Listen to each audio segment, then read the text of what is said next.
Are you an artist and handmade business owner and are trying to figure out your special product or offering that makes you stand out? Or maybe you feel like the items that you're making currently are similar to other creators out there, so you're getting stuck on how to figure out what makes you special. Well, if so, this video is for you, and I know for me, I totally relate to this. Hi, my name is Sterling, and I'm the artist here behind Cactus Lady Creation, and each week I share my insights of running my small handmade business for the past 8 years. And outside of my fiber art pieces, I've totally been stuck before with trying to figure out what unique products or offerings to offer that make me stand out. So that's why I wanted to discuss in this video a business concept that once I discovered it, it started to change everything, and everything made sense when coming up with product ideas. So in this video, we're going to discuss a business concept called unique value proposition, or it's also called UVP for short. And the thing is that with this, it makes your product or offering the obvious choice for your ideal clients and customers. And it's my hope that by the end of this video, you should be able to not only discern what sets you apart from others, but also how to communicate that to your ideal clients. So first of all, what even is a unique value proposition, or UVP? What does that mean? Well, your UVP is a combination of what you make, who it's for, and why that matters. And overall, it just answers 3 different questions. Who is this product or service for? What problem does it solve or desire does it fulfill? And why is yours different from the alternatives out there? A strong UVP makes your ideal client and customer feel understood. And basically, once they see it or read the product description or hear your content, they'll think, oh wow, this is for me. And so for example, saying I sell handmade candles is not a UVP, but instead saying I make hand poured candles inspired by the beach for people who want their home to feel calm and grounded, that's definitely getting there. So with your UVP, we'll notice that it includes your niche, but it also places it with a story and feeling and specific lifestyle and with a specific person. So now let's discuss 4 different steps to determine your UVP. So the first step is that you want to get clear on who you're making this for. And the biggest mistake that you can make, and I know that I've been there before, is trying to make products for everyone. Because when you do this, your work ends up appealing to no one.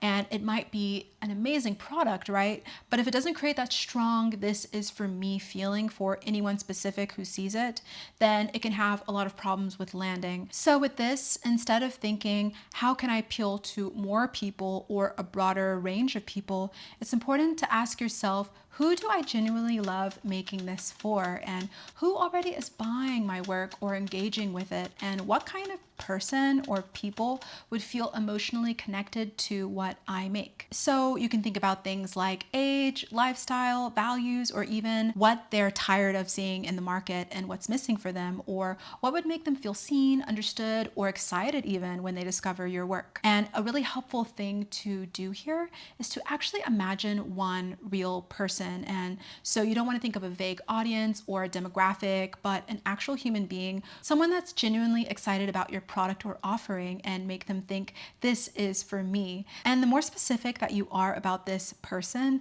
the stronger your UVP becomes. And if you want to hear more about how to create your ideal client avatar, definitely check out my previous video on why you don't know who your ideal client is and how to fix that. And I'll put that in the card above. All right, so the next step is to identify the real value of your product. So now that you know who you're making your product for, it's important to talk about why your product matters and who it's bringing value to. So this is where we as creatives can get stuck, because we tend to describe our work by what it is and not necessarily the deeper value that it's providing.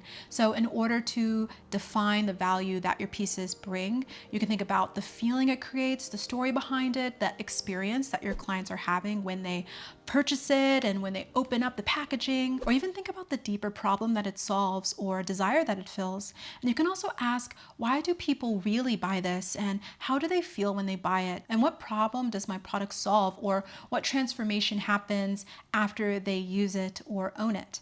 So let's say, for example, you sell crochet blankets and that's your niche. So on the surface, your product provides comfort and warmth, but why would someone buy your crochet blanket over the sea of mass-produced ones out there?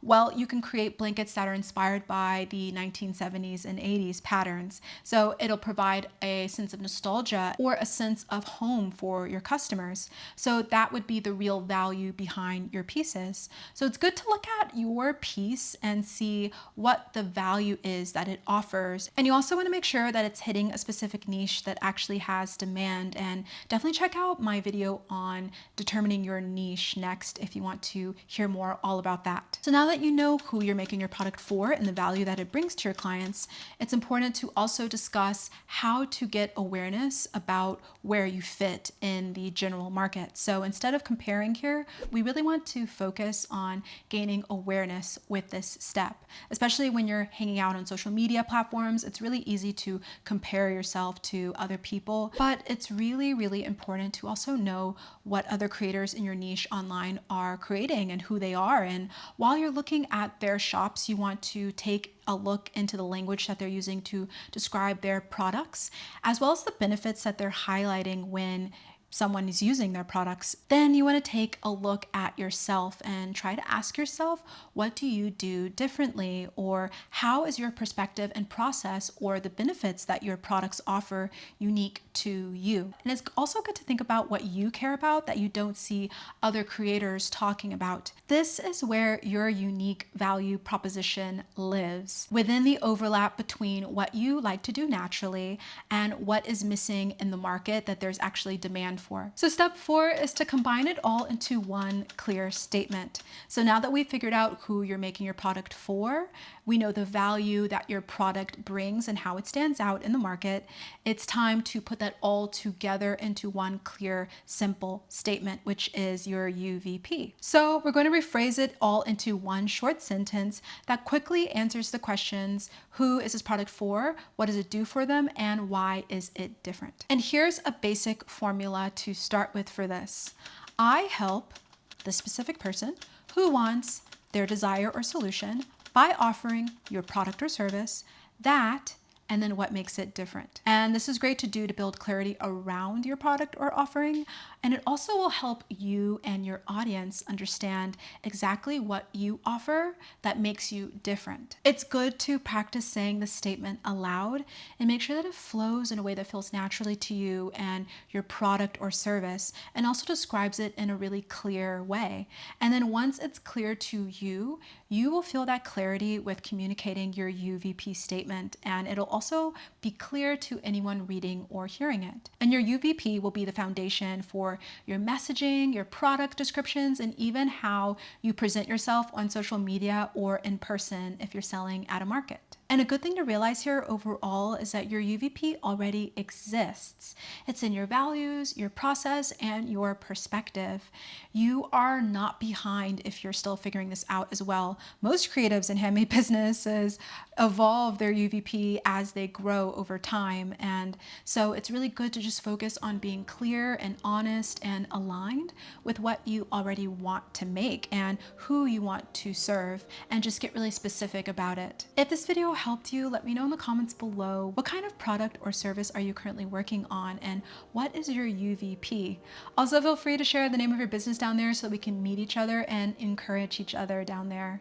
Also, if you're interested in a one-on-one coaching session with me, you can definitely feel free to book that on my website, which is linked in the description box below. And if you enjoyed this video, please give it a like and subscribe and click that bell, because if you can believe it, 91% of you all currently watching this video are likely not subscribed. So if you enjoy these videos from me each week, please subscribe and join back up with me each week, as that's a free way to support my work here and what I'm doing and the insights that I'm sharing here with you.